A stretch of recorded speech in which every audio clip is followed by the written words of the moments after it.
Padova è la città del Veneto scelta per la manifestazione regionale contro il DDL sicurezza, già passato alla Camera in attesa del Senato. Come in altre città d'Italia, per sabato è previsto il corteo che ha già raccolto l'adesione di 120 associazioni da tutta la regione. Sono attesi partecipanti da tutto il Veneto. Saremo in piazza contro questo DDL che, oltre a ciò che contiene nei suoi provvedimenti, però mostra una torsione repressiva, sicuritaria e razzista di questo governo, del governo di questo paese.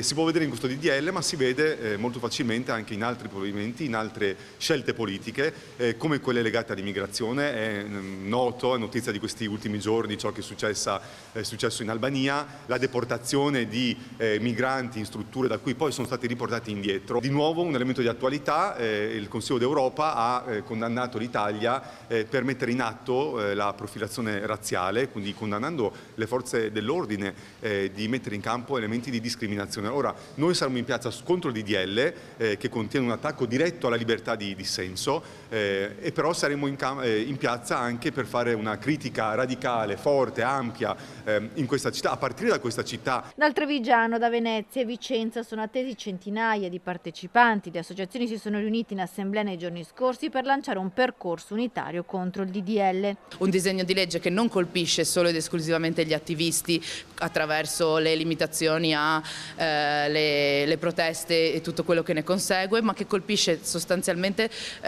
tutte le parti già marginalizzate della nostra comunità, e questo non è qualcosa che noi, come realtà che lavoriamo tutti i giorni nel territorio, possiamo permettere sostanzialmente. Il corteo partirà sabato pomeriggio alle 15 dalla stazione di Padova, attraverserà la città arrivando in piazza Garibaldi per gli interventi.